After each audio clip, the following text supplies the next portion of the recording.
Hello and welcome to session number 4 of today's mobile response and stabilization learning opportunity. I am so happy to be here today. We're very, very excited about this particular conversation. My name is Liz Manley and I work at the Institute for Innovation and Implementation, where I'm a senior advisor for health and behavioral health policy. I'm also the former assistant commissioner for New Jersey's Children's System of Care, and I'm very, very excited about the folks who have agreed to join us today. We have some really great folks, but before we get started, if you could do me a quick favor, and just put your name and information and say hello in the chat, that'd be great. And I just want to also say that we'll be taking questions through the chat today. We have put some time aside to talk, to be able to answer questions and have some kinds of conversations. So again, thank you for joining us.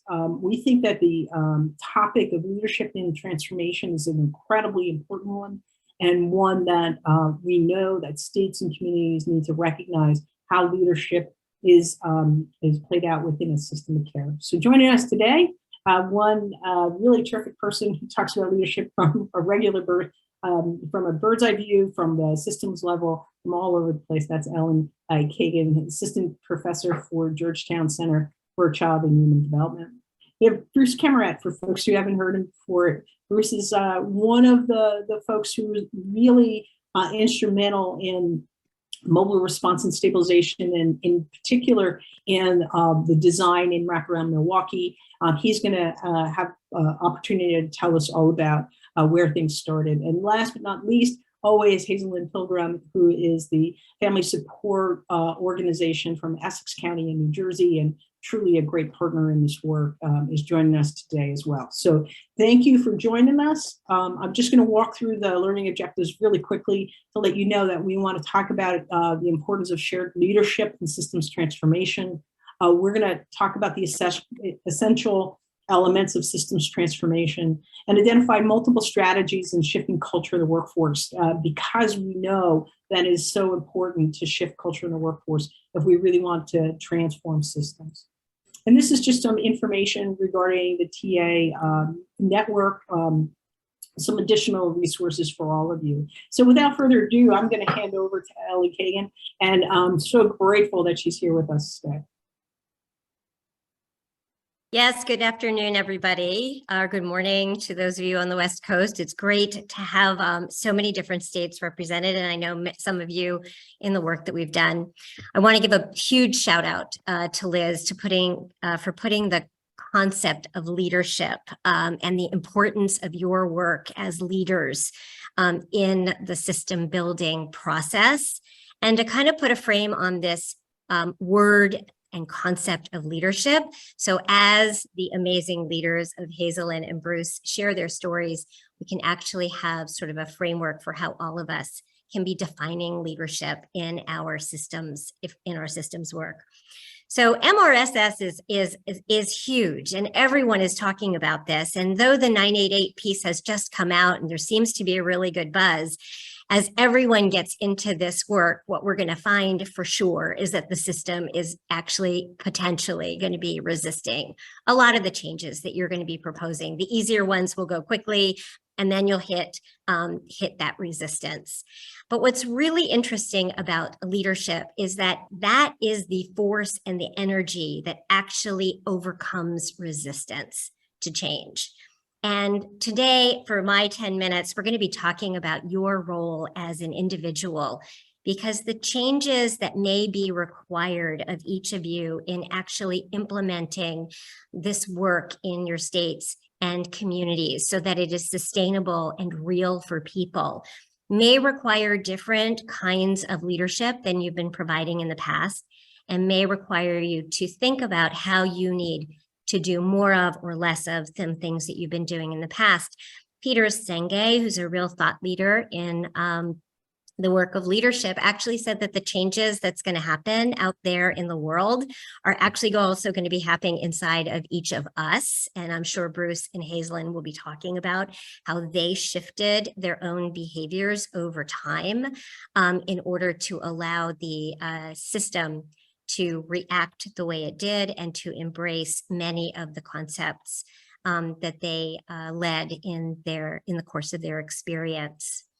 So here's the thing about leadership, though, is that most of us feel really happy with the way we are. And sometimes there's a personal resistance to change. Like, you mean I have to take more risks? I have to put my neck out there, or I have to actually be more quiet and allow other voices to take on the leadership role. Each of us has a way of thinking about what do we have to change? And it is hard to change, you know, for any of us that have maybe gone on a diet, that piece of chocolate cake looks really good every time. And the personal resistance to change is going to be a big factor in the work that you're going to be doing, because everybody wants change.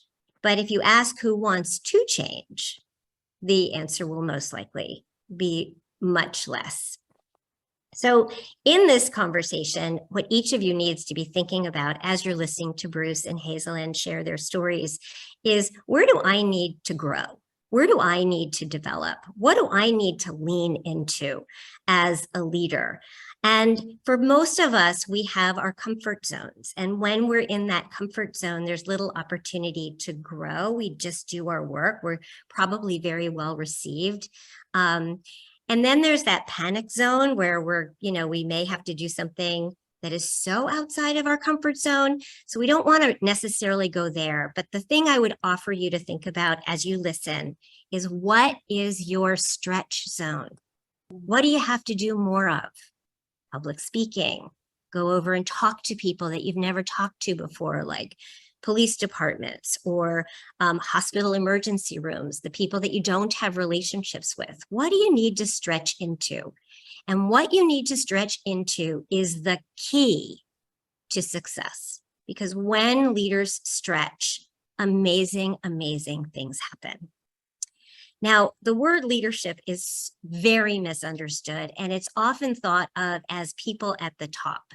Like, if the top makes a decision, then the rest of this actually moves forward. And I'm here to share with you, to sort of put the pin on your experience, which is leadership doesn't have to come from above. And in our work in system building, leadership has to come from any chair. All of us, whether we are clinicians or program managers, administrators, family members, young people with lived experience, citizens who care very much about their communities. Leadership can and needs to come from any chair. And as leaders, here's the kicker. We grow and develop other leaders. We grow and develop other leaders so that we can actually create that shared leadership vision that Liz put out as part of the objectives. So let's, for a moment, just do one last thing, and then we'll make some distinctions here. First of all, leadership is a verb. It is a verb. It's about what you do, and it's about your actions. And you're going to hear some amazing actions from Bruce and Hazel-Lynn around what they actually did that created a different status quo. It like moved the status quo and created something new. It is not about your position or defined by your role. You all have jobs. You should continue doing your jobs, but leading change is by what you do and how you act. So in the definition of leadership that we're going to be using in this conversation is the following. I want you to think about leadership as a process where you envision and initiate change, but your purpose is not just to envision it, but to mobilize others. So it's not about writing policy or procedures. You will do that, of course, but the mobilization of people's hearts and minds to get off of the current way of doing things, which we're going to call the status quo, in response to an urgent challenge or exciting opportunity. And in this conversation, for a change, we're actually talking about an exciting opportunity with 988 coming on board. Leadership is also a behavior that embraces relationships, even with people that you don't get along with, even with people that you've never had a chance to engage with. So one of the things you should be listening for when you listen to Bruce and Hazel-Lynn is, how did they embrace relationships, even with people who had different views than they potentially did? It also, as a function in systems change, has change as its essential goal. And often when I'm doing like sort of surveys and audits of communities and I see that things aren't moving, the question is there enough leadership? Is there enough of this energy that pushes things forward? And it is also a choice that each of you will make in any given day, whether you will act leaderly or whether you will stay in the safety and security of acting humanly. Now, in order to know what you should be doing differently, there has to be a third component here, which is a lot of self-awareness about what are the needs of the people. What are the needs of my team? What are the needs of the administration? And how do I actually behave in a room in this moment? Very, very situational, and the awareness is key. So in any given moment, we can strengthen relationships, we can bring clarity, we can ask good questions, we can support others. But in that very same moment, and I have heard this and seen this, you have heard this and seen this, we can shut someone down. We can feel shut down. We can show frustration, we can blame others, or we might end up not even showing up. But if we really are in the leadership frame, we are going to actually be acting above the or, which is leaderly, versus being human, which is a very normal and natural reaction to the resistance we're going to feel. So in this case, leadership is a disciplined choice to make. It applies really to everything we're going to do, and it is a very, very personal journey. The last thing is just a couple of quick distinctions, because leadership is so misunderstood. It is often thought of as the same as authority. It's very different, as I've just mentioned. It's different from management. It's different from our sister discipline, advocacy. We need advocacy. It's not advocacy. It's not strategic planning or facilitation. And so just to really affirm here that formal authority is the power invested in you in your role to perform certain acts. And you are allowed to supervise people, create budgets, but it doesn't actually mean that you can mobilize and change others. That kind of work is what we call the work of the leader. Now, in this work, we have formal authority, which are people who are hired or have a job, but we also have a lot of informal authority where people earn that authority through their contributions and the confidence they share and the support they give to others. Now, most of you have management responsibilities, and management is a great discipline, another sister discipline. It gave us org charts and budgets and goals and objectives, and you will do all of that. But none of that creates change. It might anchor change, it might support change, but it's your leadership behavior that's going to support change. Management maintains the status quo and helps keep things organized. And leadership changes the status quo and makes people a little uncomfortable sometimes and supports new values, attitudes, and behaviors. And lastly, just to sort of anchor this for all of our sister discipline who are anchored in advocacy, advocacy and leadership do many of the same things. We call attention to important issues, we work for change, and we mobilize others. But we use very different tools. Advocacy tells. We want other people to listen to us and to hear us. We argue, we persuade. It's really the whole profession of the legal profession is called advocacy. In leadership, we're going to use a little more inquiry to try to understand others and where they're coming from. We're going to build and nurture relationships, even with people that we aren't so friendly with. And we're going to motivate others in our work. So these are some just important distinctions as we move forward, and to remember that leadership is actually a process, a behavior, and an awareness. It's the type of behavior that embraces relationships and has change as its essential goal. And whether or not to provide leadership is your choice. And we're hoping by the end of this webinar, you will not only make that choice, but you will be super equipped to create the change you wish to see. Liz, back to you. Thank you, Ellen. That's really helpful, right, to set the stage for what leadership is and the difference between leadership and management. We already have a comment in the chat around the importance of that differences. So without further ado, I would like to just have Hazelyn Pilgrim just share her experiences from that leadership view. And I think we talked about, Hazelyn, you really talking about how important it is for family leaders to be part of and what's necessary to make that happen. So. Great. Thank you so much, Liz, and thank you for this opportunity.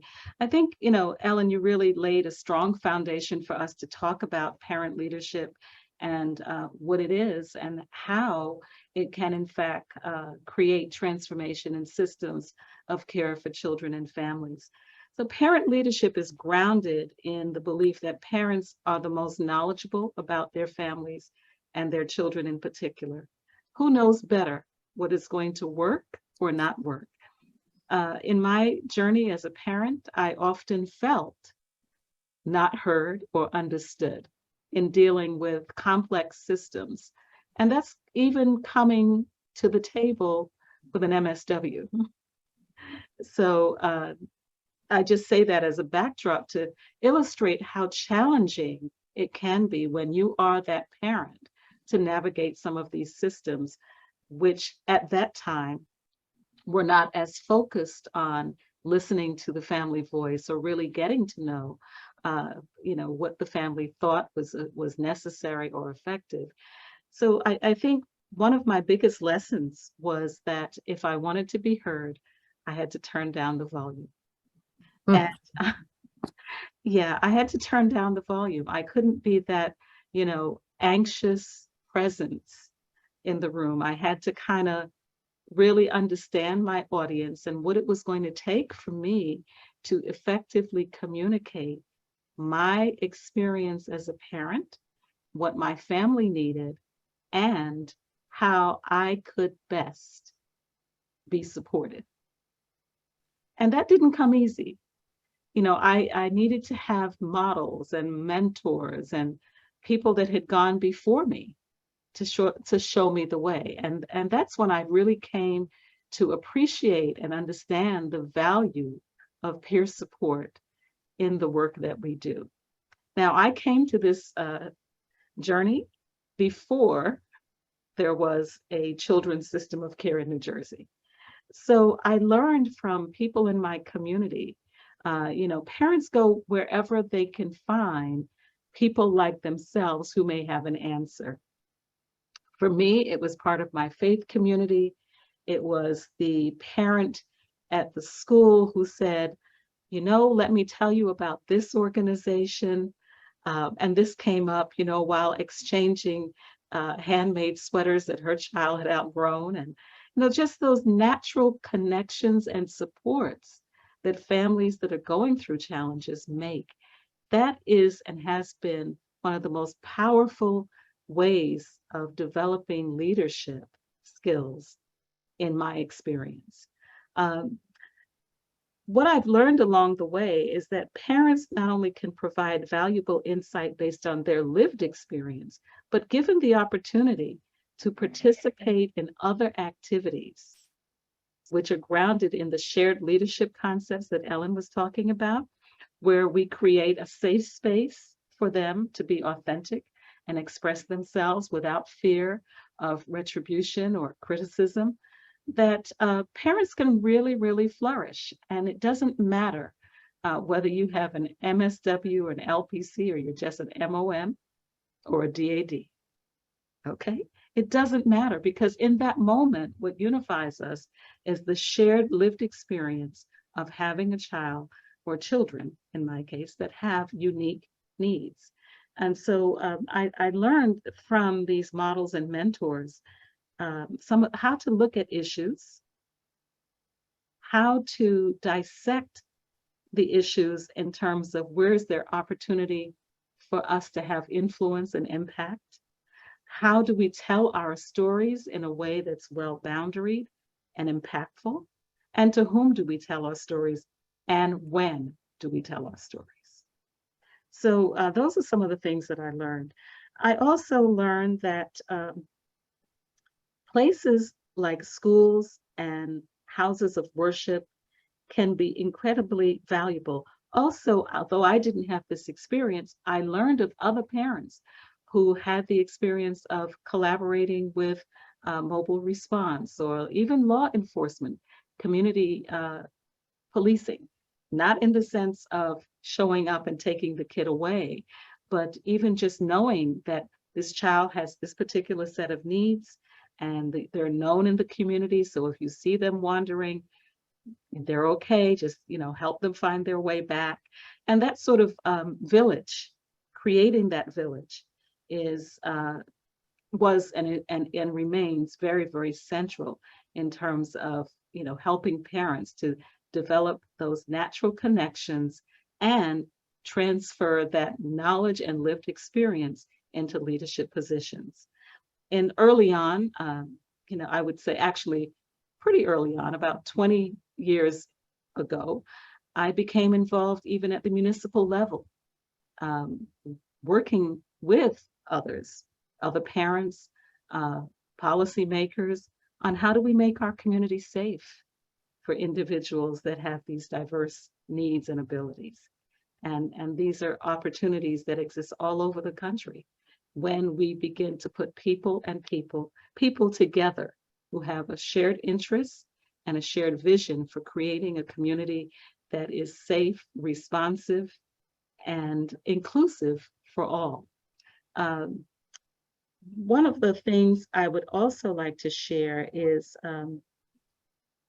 I appreciated Ellen's comparison of advocacy as opposed to leadership, because we often think parents need to be trained. And yes, there's an element of training in that, but the difference between advocacy and leadership is key. A lot of people think as parents, I can't do that. But they don't recognize the leadership that they're demonstrating every day. And it's, I think, incumbent upon those of us who work within systems of care to hold up a mirror and point out to them, this is what leadership looks like. You know what you just did? That was leadership. It's not a title, it's not a position, as Ellen said. This is the set of behaviors, competencies that causes change to occur. So what we've done here in Essex County has really been over a 17-year period to just try to create a safe space for parents to talk, to grow, to share their stories, and whenever possible, to translate those stories into messages that are heard via video, via in-person meetings, or via, even written testimony to policymakers who have the ability to drive some of the changes that need to happen. But it starts with those parents coming together, feeling safe, being validated, and knowing that they too can influence the outcome of system design and services. Lessons learned. I think it's really important to learn when to be quiet and to allow others to take on the role. You don't have to be the loudest voice to be heard. And as a person who was both a professional in healthcare and a parent, I needed to learn how to step back and just allow others to use their voices and not look to me to be the voice or the representative for the cause simply because of background, educational experience, etc. And that for me, I think is a valuable lesson for all of us who do this work as professionals, to know when to step back and make space, make room at the table for other voices to be heard. And the more they use their voices, the more comfortable they become with knowing that they can influence and that they have valid points that need to be heard. I refer to that as knowing when to flow in and flow out. Okay. And then the other thing that I had to do is to really identify what were my growing edge opportunities. And it was interesting that that similar terminology was using, because I use it here in my work at the Family Support Organization all the time. In fact, it's embedded into our self-evaluation. You know, where do you see these opportunities for you to grow in your work as a family leader? Because our staff are all, our team is made up of all parents, with the exception of 2 positions, who have lived experience.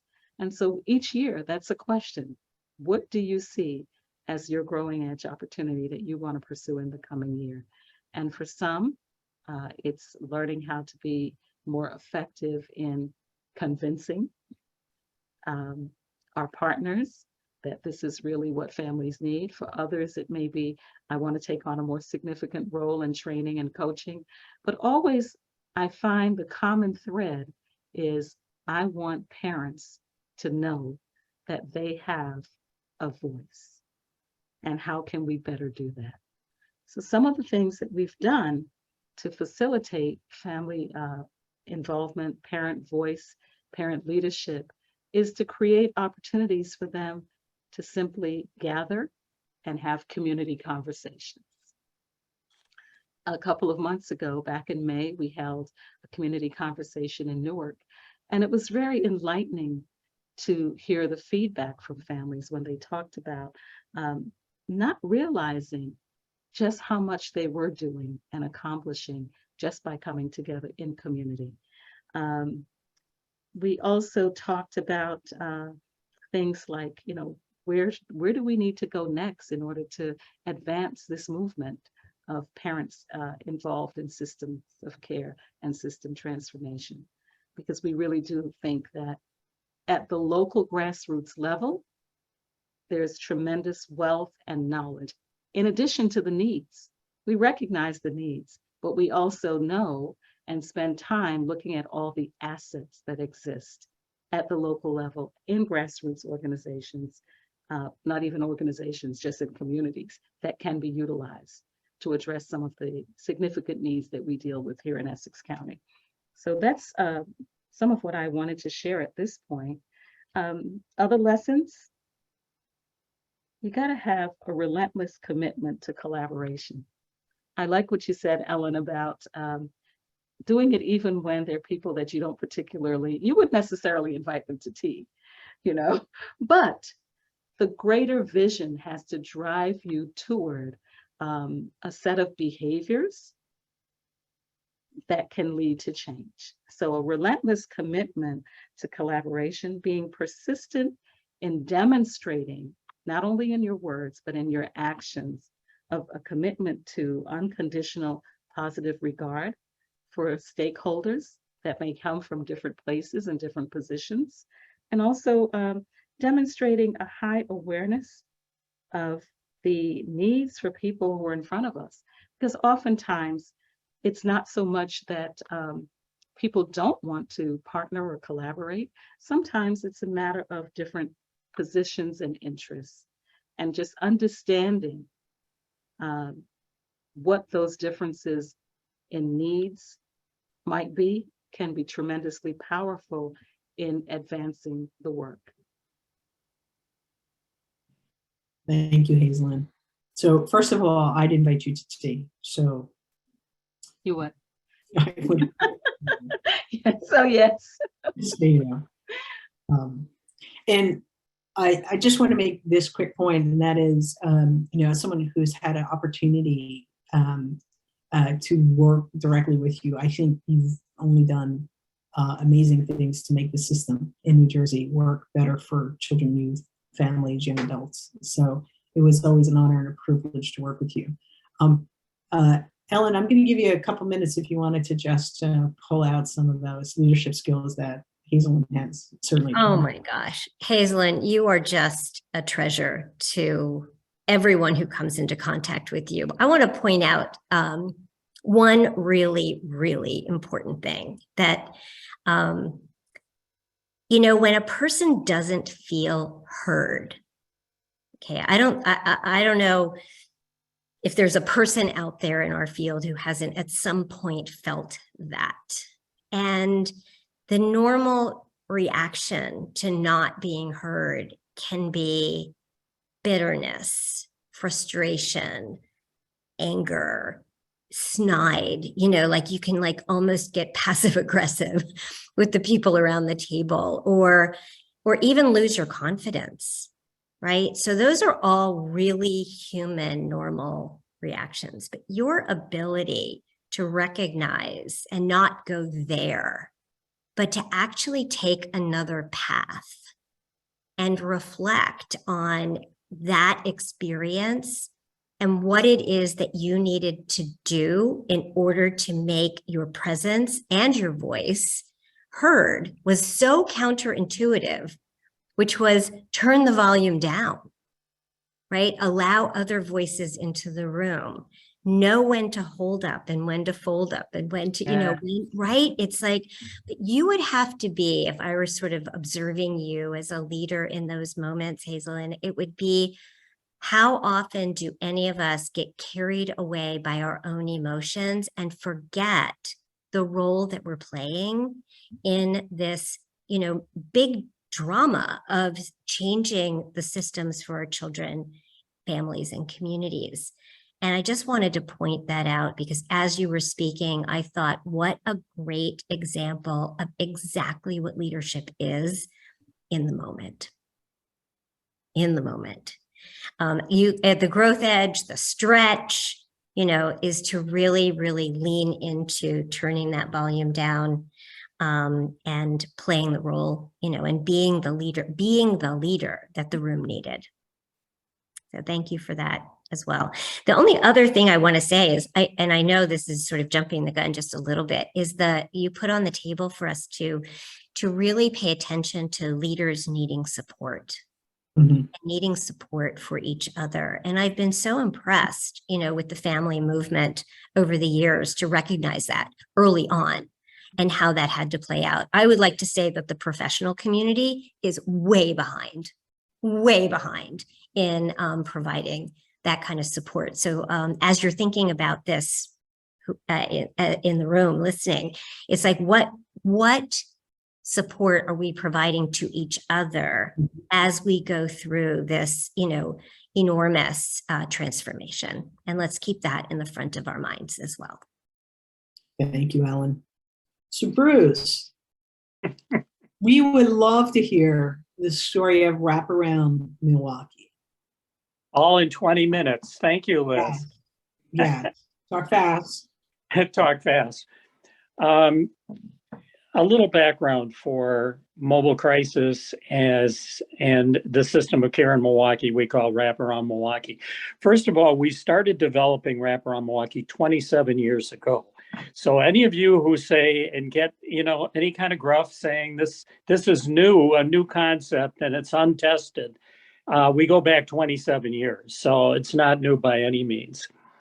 I think as we look at Wraparound Milwaukee and we look at leaders, very important and helped us to kind of lay the foundation for this. I think number one, everything begins with a vision for what a vision or a set of concepts for what you think the system of care should look like. And that was a big part of beginning in Wraparound Milwaukee. I was at the time in 1995 when we began Wraparound. I was the administrator of the Child and Adolescent Treatment Center, one of the largest freestanding psychiatric hospitals in the United States. We had 120 beds, child and adolescent beds. But I also had responsibilities for other parts of the mental health system. Now, when I came, I may have been a poor choice because I already had a passion for community-based care and community-based systems of care. And I did get some encouragement from other folks around me who were people I reported to, but I don't think they even knew in the end we would close that psychiatric hospital within a matter of years because we really wouldn't need it when we built the system of care in Milwaukee. What influences were key to me and key to others around me were three. One was the system of care model, and for that I owe a lot to people like Beth Stroll and John Friedman, Ellen, Georgetown University, what I picked up at the training institutes, this idea of a coordinated system of care across child-serving systems. Another influence at the time was the wraparound philosophy and approach of John Vandenberg and Carl Dennis and others. This idea of individualized, strength-based, family-directed care, utilizing a child and family team, I thought was, and others thought that made a whole lot more sense than what we were doing in the expert models that we had created.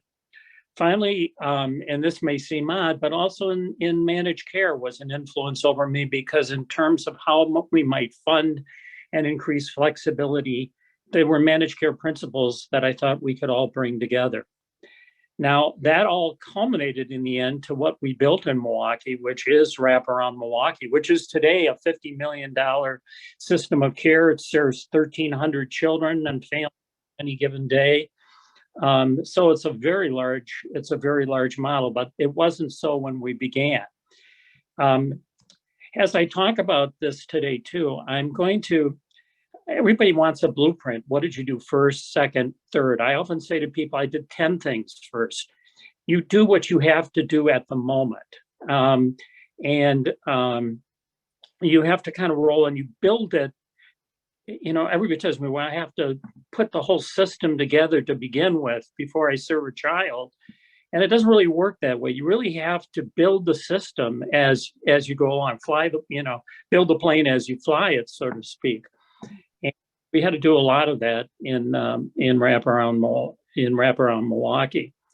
But there are four, so that you understand what Wraparound Milwaukee is, four key components that were part of that vision.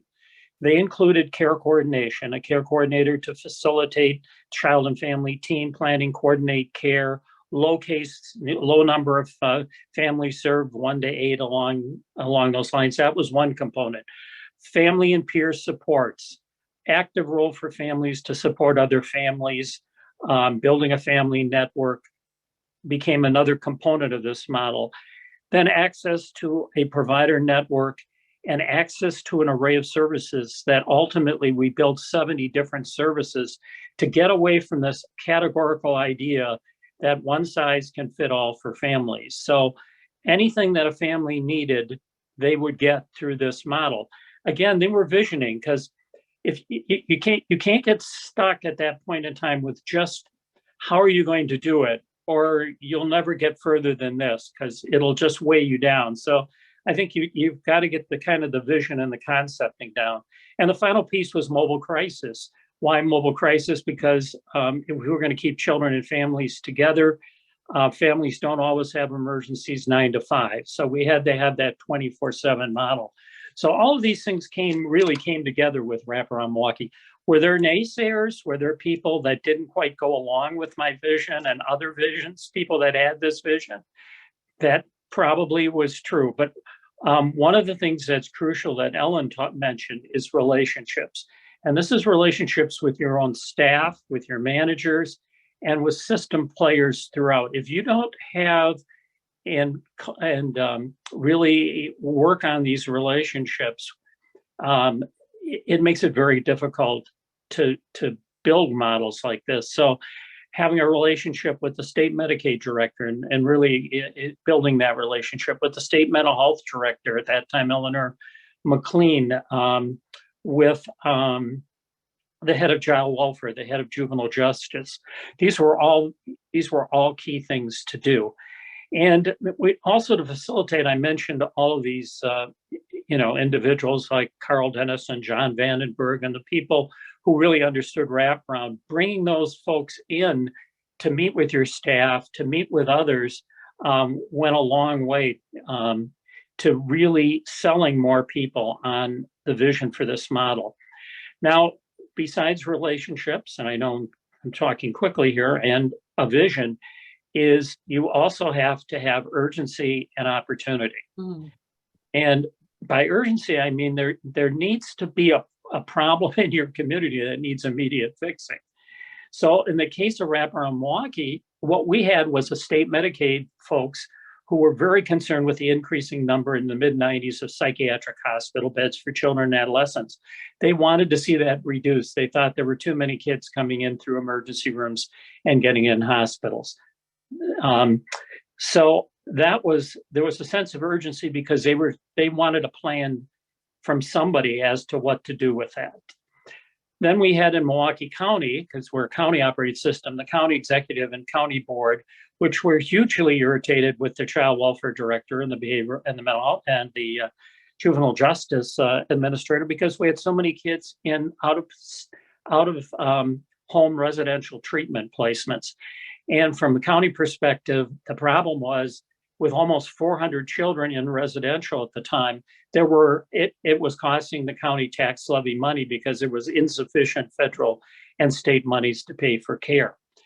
Opportunities, so we have some urgency. Opportunities presented itself in using that relationship with Eleanor at the state level to go in with the state of Wisconsin to apply for and receive one of the first 10 system of care grants. So that 5-year, $14 million grant that we received in '95 really helped give support the development of Wraparound Milwaukee. Secondly, was the state moving towards HFS 34 to require all counties to develop an emergency plan and develop mobile response services for children and adults. So that was another, in terms of building our mobile crisis team, an opportunity. So we had urgency and then we had opportunity. That translated to the most, to one of the most challenging things. So, and that is the devil's in the details, which is now what's the plan? How do I plan for this? How do I fund this? And what we looked at doing was approaching, first of all, the state Medicaid director and said, we have a plan. You want to reduce the number of children going into hospitals, including child adolescent treatment center. What if we do a plan where we would, for every child we diverted for a period of time, we would get a portion of the rate paid for that child's placement, which was called the DRG placement. And I said, we will do this if you do for a 2-year period, then we'll work towards development of a managed care or care management system and do this under a capitated arrangement. So we began laying this out and working with the state to develop this. The second thing we had to do was working with the child welfare and juvenile justice folks to do what we call the 25 Kid Project. So now we have the county executive, county board challenging the child welfare director. And I went to the child welfare director and I basically said, why don't we do a plan? You're not a total believer in all of this. You haven't bought into the total vision package. What if we do a test, which is you have 380 kids today in residential. We'll take 25 with no immediate plans of discharge, and we'll enroll them in the new Wraparound Milwaukee program, care coordinator, mobile crisis, access to family advocacy, any services they need to support them. And our goal will be, can we get them out of the residential center? Can we do it at equal or less cost? And can we keep them and the community safe? A lot of people, you're never going to do this. You're going to need 25 treatment professional foster homes. We got 17 of the 25 kids home in 90 days. So by doing this and testing this model, we made a convert, and I had a further at that time with Ed Conkle, the child welfare director, which was, now if we do this, let's then work on the rest of the 360 kids that were left. We'll take 15 to 20 every month in residential, and we'll enroll them in Wraparound Milwaukee in this new system of care. And any newly identified kids for the system of care, give us 18 to 24 months. We'll go through the entire number of youth. It doesn't mean there won't still some children in residential. However, should be far fewer, and there should be many more kids being served in the community through this. In return, they agreed to pay us a case rate, which is still done today, $3,300 per month per child. But now we have both the Medicaid capitation dollars, we have the child welfare dollars, we now have the HFS 34 that could now really support the system care in Milwaukee. There's more than, for those who say, well, I don't think we could do it. We're not a county operated system or a state operated system. We could never do what you did. It's not a matter of doing exactly what we did. But there's always, a plan, or there are always different ways you can go about doing this. So I'm just telling you how we did it and how we really went about it. Now we, developed our mobile crisis response, which is, our 2-person teams. All families are served, even though our mobile crisis team is part of Wraparound Milwaukee. It serves all children in the community. That was part of the plan through HFS 34, regardless of payer. 2-person teams going into the community. 75% of the kids we see are in their homes or we do about 25% in schools. We don't use law enforcement when we go out unless it's a rare occasion. We do it with our 2-person teams, which is safety and convenience. It has worked out, fine for us. Very quick response times. We cover 20, our average response time is 20 minutes, and we're covering 242 square miles in Milwaukee. So those are the things about the mobile crisis team. The final thing we did put in is, I think, the importance of stabilization services. Because if you look very carefully, a lot of people have mobile crisis or have crisis intervention statutes or crisis intervention regulations or rules. We looked very carefully at those rules and regulations in Wisconsin because how they define crisis became very important, because crisis was defined as not only ameliorating a crisis and linking a child in crisis to other services. It was preventing a crisis from occurring. So what we basically then did was create one-to-one crisis stabilizers, 150 or 160 stabilizers, full and part-time, who could follow up after the crisis team had been in and, consistent with a crisis safety plan, provide one-to-one management support to families, and have become very effective, working a few hours a week to up to 20 hours a week, and can do this for up to 6 months. So the stabilization services have been critical to Wraparound Milwaukee. Now, I wanted to say sustaining mobile response and sustaining as if you were in a leadership role, very important basically to have your outcomes out there for everyone to look at and everyone to see. Obviously, we had reduced the number of hospital beds. Within 4 years of creating Wraparound Milwaukee, we had gone from 120 to 40 beds. We eventually got it down to 24, it closed the hospital and moved that into a separate wing of the adult hospital in Milwaukee. Residential went from 380 kids to 100. So those were all very effective strategies in terms of redirecting dollars that were needed on the community-based side to serve more and more children and families. Hey, Bruce, we have a question that this might be a good time to ask. There's a question around the qualifications of the crisis stabilizers. Okay. Crisis stabilizers have a bachelor's, or they can have a high school degree. They have to work consistent. They have to have so many hours of training to start. They have to have annual training each year. They have to work under the mobile crisis team and consistent. Their role has to be consistent with the crisis safety plan. That's basically what the qualifications are. And while we're talking about it, Bruce, what is the qualifications for the mobile crisis teams? but we have the mobile crisis team. We have psychologists and we have master's level social workers. There's 24 people on the crisis team, on the mobile team. We work, 2 shifts, first and second shift. We have an on-call to go out on third shift. 90% of our calls come on first and second shift. So the state of Wisconsin defines the requirements, the qualifications for individuals, and they tie those qualifications to reimbursement.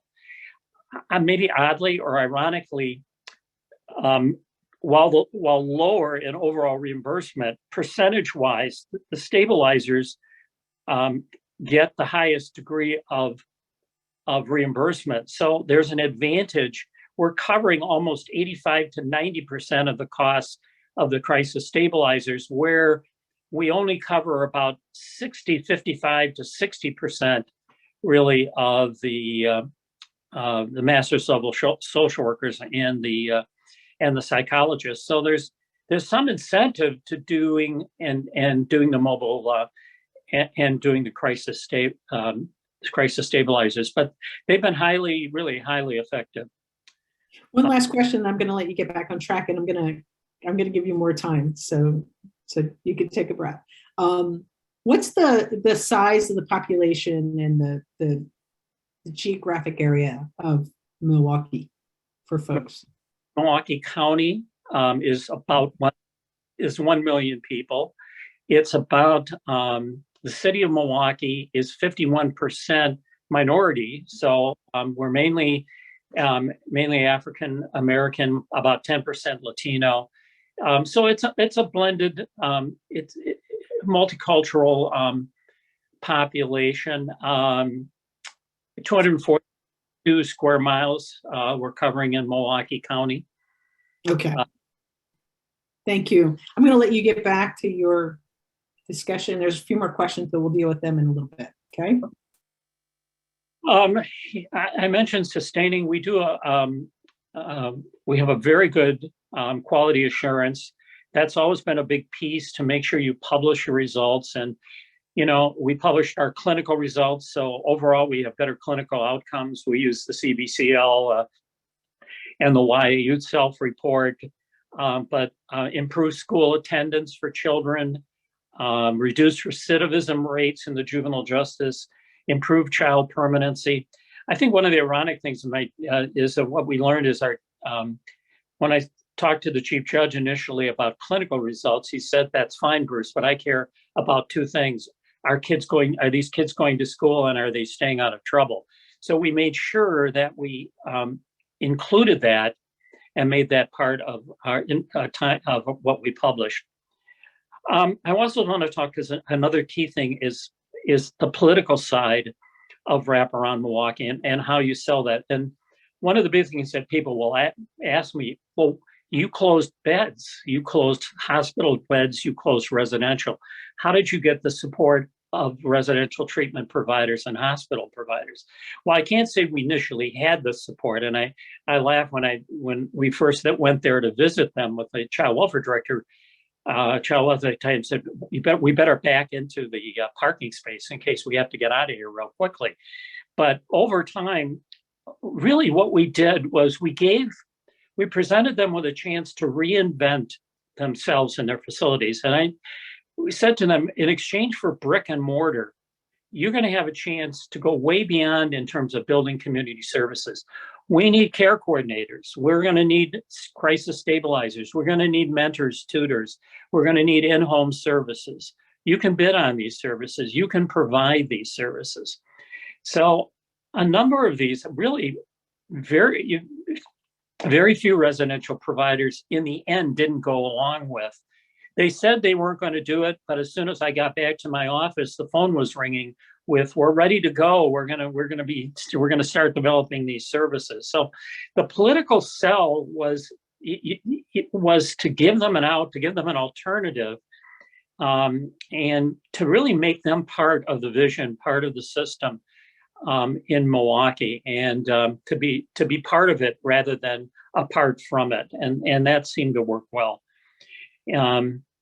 You know, and we've done a lot. We were helped a lot in 2009. Of course, Harvard University Kennedy School of Government named Wraparound Milwaukee as the best innovation in American government. So it gave them one of the best innovation. There were 3 awards. So, I mean, I think that helped a whole lot to do that. So those are the political cells. I want to say that, particularly as I talk about mobile crisis, is to continue to expand.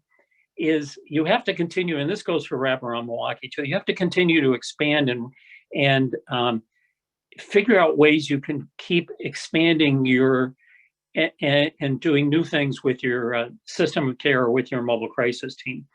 So we went on to do a school-based for 3 years mobile crisis team dedicated to several schools that had high police call numbers. We went over to child welfare, and we developed for child welfare a specialized child welfare crisis team to help them with stabilization in foster homes and in professional foster homes that could be dedicated to them. We developed a trauma team. That was one of the last things I did before I retired from Wraparound Milwaukee, which was to station a mobile crisis team in a local police precinct, and using the Yale child studies model to have a team that did respond with the police or to the police, and would respond where there were child victims of or child witnesses of domestic abuse or other violence in the community. So that was funded by the city of Milwaukee under grant. And now we're doing things with first episode psychosis. And in that we have 4 teams now working out of mobile response doing that. So the idea, I think, is to keep coming up with ideas and, in order to keep supporting your model. So that's really a quick overview. Yeah, so really, the amount of information that you just packed into that few minutes, right? Financing structures and getting the workforce, and like Ellen's going to have a lot to say, right? What I want to say is that that's just really remarkable, right? But you didn't just change Milwaukee, right? You didn't just change your work. You helped the rest of the field actually figure out some of these strategies, right? This is why we all went to go and study your work, Bruce. So thank you for telling that story. I wish we had 2 days to do all of the training that you need to provide for us. But I'm going to give you a few minutes to talk about Bruce's leadership. So, as we all tell our stories, we're actually telling our own story of leadership. And I hope as you were listening to Bruce, he has been a teacher of mine since my 20s. Bruce, I just want to thank you again. I learn something from you every time you speak. I want to put a pin on 3 things that he shared that are really leadership skills and the formulation of how he used himself as an agent of change. So the first is the sort of the partnering between vision and urgency. And I really want us to be thinking about this in the field because we have such an opportunity, and very often we use vision as the driver. But what Bruce really is teaching us is that vision alone isn't going to get us there. And if we don't feel a sense of urgency, if we don't build this into the way we're communicating what it is we want to do, the fire is going to go out and the resistance is going to be even stronger potentially as we go through. And so be thinking about what is your message around urgency and how would you leverage that in all the sectors. The second thing I heard, which was amazing, is that Bruce knew way back when that we are not in technical work when we are redesigning systems, that we're actually in what they call adaptive work, which means there are so many legitimate competing perspectives on the table. And our ability to actually hook into the interests of the field, if you were listening to Bruce, there were people who cared about clinical results, but the judge said, I don't care about clinical results. Just keep the kids out of trouble and keep them in school, right?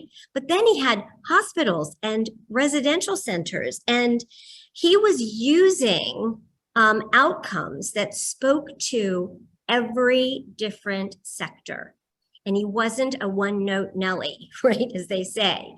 And he adapted the messaging based on the audience that he was talking to. And when you do that, when you can really figure out the interests of your partners, you're building relationships, because now people will listen to you because you're speaking their language, right?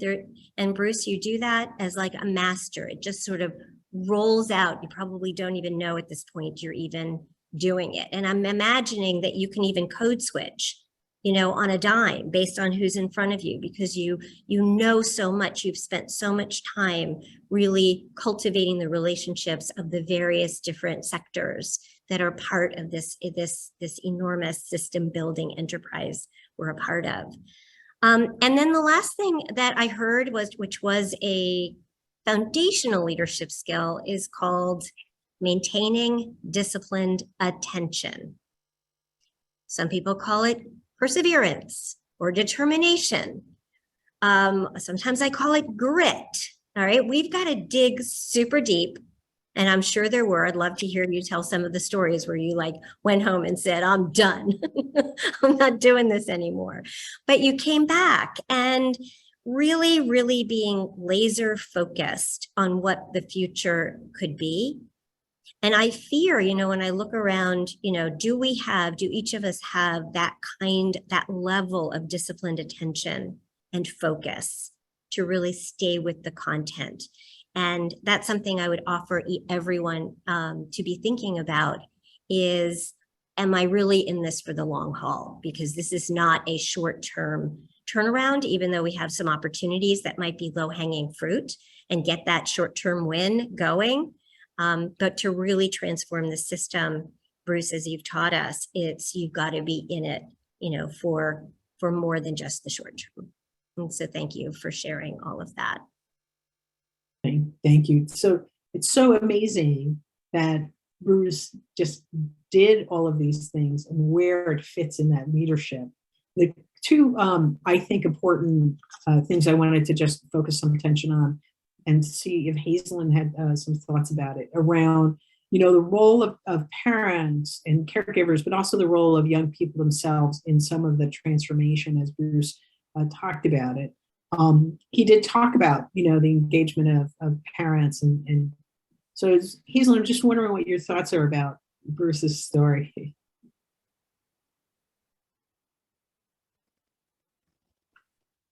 So as I was listening to Bruce's story, I couldn't help but be inspired by the level of commitment and tenacity that it took to bring about this tremendous system that we all learned so much from.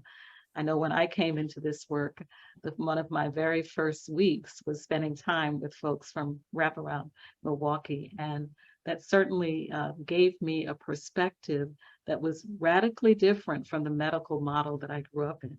So I'm eternally grateful for that. One of the things that resonated with me was the notion of a vision, that the fact that a vision alone is not enough, because people can get energized by hearing a good speech, but then there has to be a sense of urgency and a call to action. And that's what I have found to be really the driving force behind getting families involved, giving them or creating space, not giving them, bestowing upon them, but creating space, creating a table where they can actually participate and see themselves in that. Increasingly, I'm wanting in our work here to utilize the voices of folks who've graduated. So just recently, for example, we've had 2 young adults who graduated from Youth Partnership, which is one of the services that we offer, one of the programs that we offer, or initiatives, I should say. And both of these young men happen to be from urban Essex County, and we're bringing them back to show other young people how they can use their voices to inform system change and create a sense of urgency around the issues that impact them. So I think having that vision plus creating the space is really, really key. The other thing I made note of was the importance of, you made reference to making people part of versus apart from in your efforts to build community. And I think that was really, really brilliantly stated and very important. Again, along the lines of creating that table where everyone feels welcome, there's a sense of parity, no one is greater or lesser than, and that everyone can be part of this conversation and have equal value. Their voices have equal value. Thank you, Hazelyn. I think we're going to take just a minute to answer a couple of the questions in the chat before we get to some additional comments. So there's a question around Medicaid. I'm going to take this one, Bruce. It's a question around Medicaid, around the crisis stabilizers, and is it billed to Medicaid? Because the regulations, which I think there's a misunderstanding in the chat around this. So let me just explain that individuals who are bachelor's prepared can complete an assessment tool if the assessment tool is something like the CANS or the crisis assessment tool, which is part of the CANS suite, which is specifically designed and organized in a way that allows for bachelor's prepared folks to complete it. That assessment is Medicaid reimbursable if there's supervision by a clinician. So that's really important, and that clinician has to be able to supervise the team, have input into the team. So from a Medicaid perspective, and by the way, we are going to get to financing, and this is a good question for folks in September to walk you through the rules. Although I'm happy to answer this question in more detail and get you more detail if you need it between now and September. But that's the rule and the way the rule is written. So Medicaid does allow, and there are states that are organized in a way that allow bachelor's prepared folks to do the work. New Jersey is a good example of that, as well as wraparound. I feel that we probably got that from Wraparound Milwaukee and Bruce's willingness to share his experiences. So that's question number one. There's a question in the chat around how this all impacts with 988, and I'm just going to say that that's a pretty complicated question in this day and age. Now it all is coordinated and connected. Bruce, I don't know if you have any updates around Milwaukee in particular, but I can just say that from the state to state perspective, 988 is rolling out slowly. There are mega challenges. We heard today, I think Denise can probably share more, but that young people are really worried about using 988 and whether or not they'll still connect to law enforcement, to commitment, and all kinds of other things. So there's a lot of work that we knew that had to get done and will continue to do around 988. Bruce, I asked you if you had any update and wanted to give you a minute to answer that. Well, I don't think we know yet, and I welcome more, 988. It's a great addition. It's another place to call. Yeah. I'm thinking every call that comes into mobile crisis is a call about, someone who may be feeling suicidal or is having there can be a whole lot of other things going on within a family to call your local mobile response. But I think it can't hurt to have to have another place for families to call and for kids and families to call. So it's very important. Yeah, and I'm just going to remind folks that it took a long time to fully implement 911 in a way that made sense and worked and all of that. So the connecting of the dots and making sure that individuals who call 988 get what they need is going to be really ongoing work that requires that persistence that we talked about. And by the way, I think flying the plane while we're still building it, which is a fun experience if you haven't been through that before. I've certainly been through it. I know Bruce has just described his experience with it. There's nothing like flying a plane that only has half the engine, but it's worthy work in terms of this. So we'll keep working on the 988. It will be part of future conversations as we continue this particular series. We have another a question in the chat. What is the model utilized for crisis response that you were talking about when it came to child welfare, Bruce? If you want to tell Milwaukee's, and I'll talk about New Jersey in a second, that would be great. Sure. We had some dedicated, how this happened was Milwaukee child welfare state, it's actually now a state function, but the Milwaukee office, they were having on their annual surveys, federal, with the whole area of stabilization. Too many kids in failed foster placements. You can only have so many changes in a year before you're considered out of compliance. They realized they were having a difficulty because kids would come home, they had a fight at school, they flunked an exam, they get into a fight with the foster parents. The first thing the foster parents would do is call child welfare to remove this child. So now what child welfare wanted to is a call to the mobile response team to basically go in there. And if that meant ultimately that maybe that child would be linked to Wraparound Milwaukee and to other services. But by doing that, they really reduced the number of youth, really improved stabilization. And we started in regular foster homes. They expanded it to include treatment foster homes, professional foster homes also. So that was basically the model. Really important, right? Because you want to get to that upstream. You really want to get to that place where we know things are beginning to get interesting, right, for young people. New Jersey adopted a somewhat similar idea in 2016-ish, I think, maybe, yeah, 2016-ish, I think. Now, mobile response and stabilization had been up and statewide for a long time, but getting child welfare to agree to use it had been somewhat challenging. We learned that part of the problem was there was a misunderstanding about what mobile response and stabilization did. And so we did some work, and we did a pilot in one particular county where every child over the age of 4 was removed from their home because of concerns of abuse and neglect, where mobile response would meet them there at the foster home, and they'd have a simple conversation, right? Something big just happened to you. Because something big just happened to you, you might have a hard time eating, sleeping, paying attention. School might feel different. Happens to some children, doesn't happen to all, but if it happens to you, we know what to do and we're here to help you. And then they turn around to the foster parents and say the same thing. Something big just happened to this child. Because something big just happened to this child, you might have a hard time eating, sleeping, paying attention. School might feel different. Happens to some, not all. But if it happens to this child, we know what to do and we're here to help you. With that, 46 out of 46 children who used mobile response and stabilization stayed in the first bed that they went into with 0 behavioral moves, no emergency department visits, no moves to other foster homes, right? So pretty big news. It was really kind of interesting that there was this kind of big celebration, and all folks in child welfare were like, we want that. Right? Because there's nothing that breeds success like success.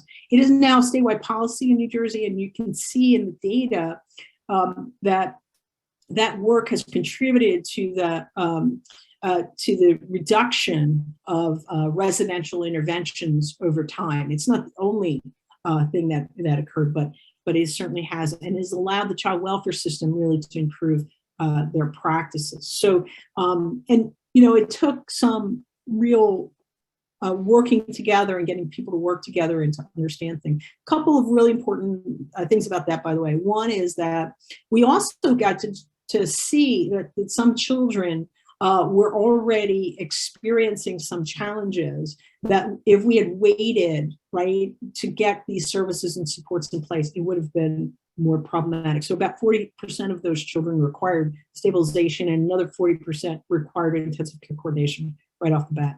The other thing that I think is really important is that we had a commitment to not allowing the system to be part of the challenge, right? Part of the problem for young people to experience the traumatic events that happen when they move from one foster home to the next, to the next, to the next. And so it was really a powerful model. We're certainly, as we include this, I have some resources at the end. There is some information on that particular model. I'm happy to add to those resources before they go out, right? Okay. So having said all that, Hazel, was there anything you wanted to add to that? Since I talked about New Jersey and that model? I did want to mention that I think it's a great opportunity now as we continue to evolve our system for us to look at how we can connect families to the family support organizations, even at that point. We're not crisis responders, we'll never be that, but certainly there's a place for families to get connected to the family support organizations through the Warm Line, which is information and referral, through some of the wonderful peer support groups that happen. One of the things that we've been really fortunate to have in New Jersey is a system that has embraced the nurtured heart approach as a way of relating to each other and running those. And thank you, Liz, for that. That was under your leadership.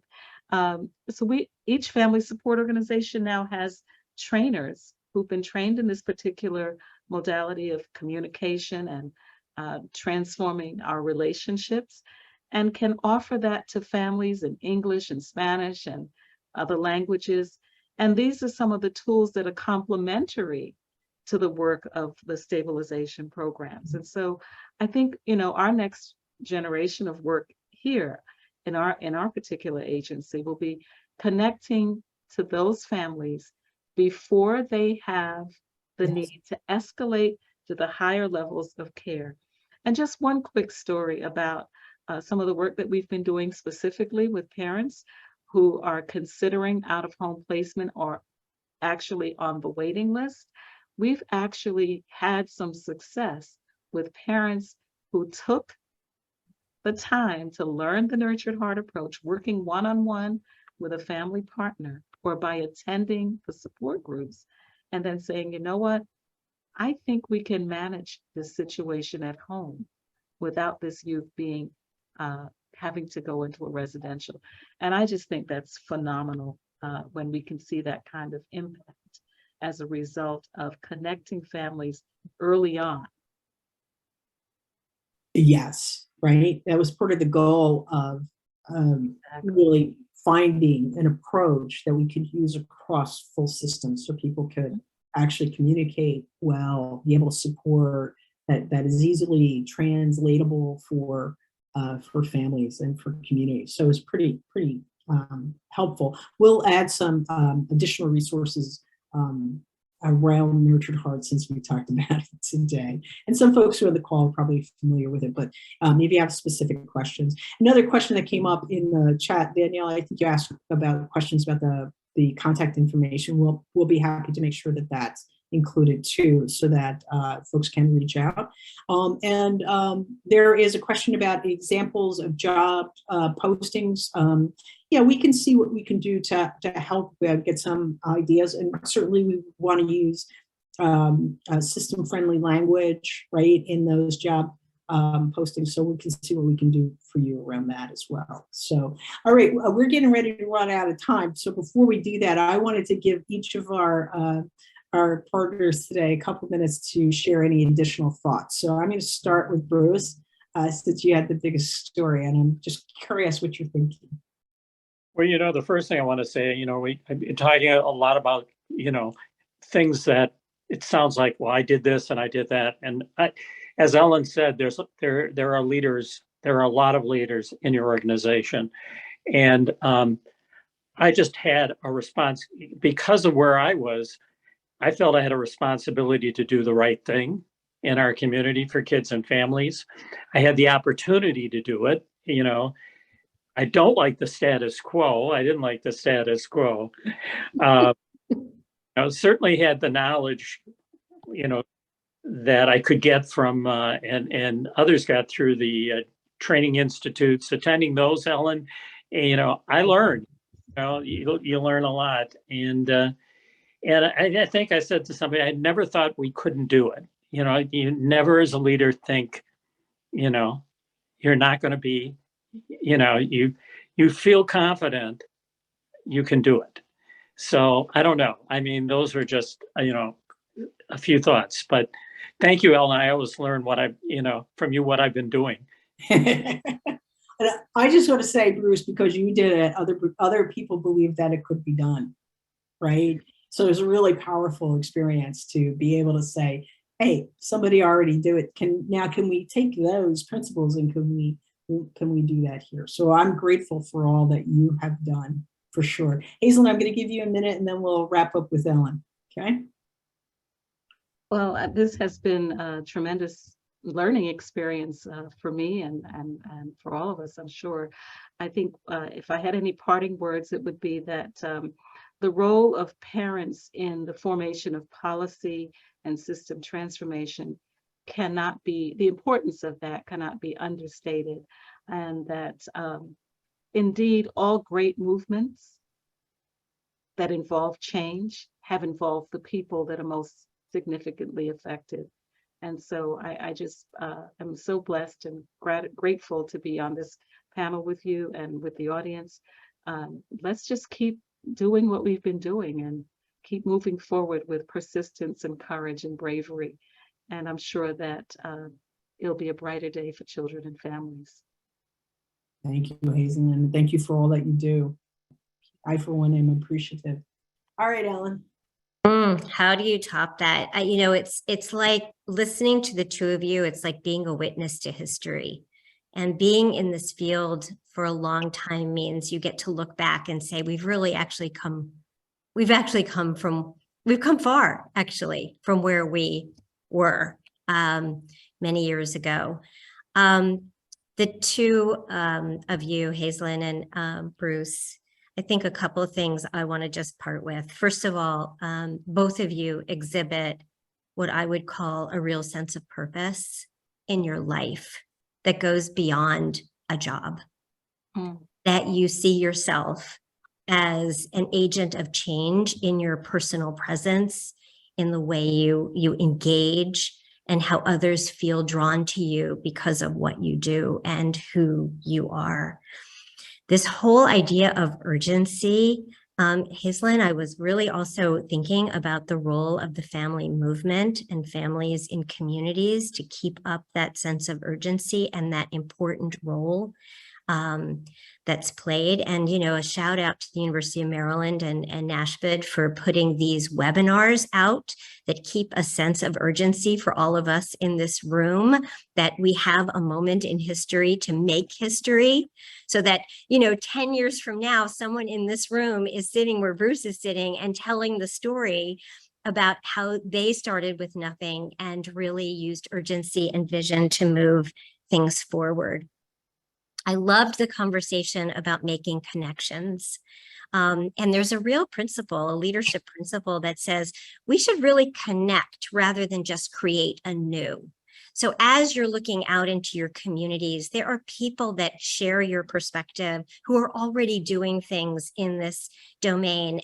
And look to your left, look to your right, look to the people that you haven't talked to, and build that trust and make those connections. And then lastly, really have such admiration for the risk that you've taken, Bruce and Hazelyn, in your work to actually believe that something that doesn't exist today is going to be existing tomorrow. And thank you for that leadership. Thank you. And thank you, all of you, for sharing your expertise and your stories. And I think that the folks who were able to listen today have learned a great deal from all three of you. So I am grateful for this experience and for you joining us. I'm also grateful to everybody who joined us today. We did agree to have a couple more things that we'll put into the follow-up so that you have access to them. If you can just take a minute before you leave to fill out the survey, that'd be really helpful. And again, thank you very much for joining us today. Our next session is on data and CQI. So I'm pretty excited about that one coming up as well, because we know that the data can be really helpful in this, right, in telling the story and for leaders. So thank you again. Thank you to all, to this panel. I'm just so grateful to all of you. Have a great day. Thank you for joining this month's Mobile Response and Stabilization Services Learning Community session. Please take a few moments to complete the evaluation for this session using the following link being posted in the chat. We will be providing a certificate of attendance after completion of each session being offered throughout the entire series. So make sure that you are registered with the same name logged into each session so that we can confirm your attendance and the total time you were a part of this session. Please allow up to 10 business days for your certificate of attendance to become available in Ideas at the Institute. Any presentations, resources, and recordings will be made available to you within Ideas at the Institute. Once you are registered for the learning community, you will have access to all of the upcoming and previously recorded sessions. We hope you join us again for next month's session. You can access the Zoom link for each session and download a calendar appointment for that session by logging into Ideas at the Institute. Access the MRSS Learning Community curriculum and click the View button for that upcoming session. Thank you for joining us, and we look forward to seeing you at the next Learning Community session.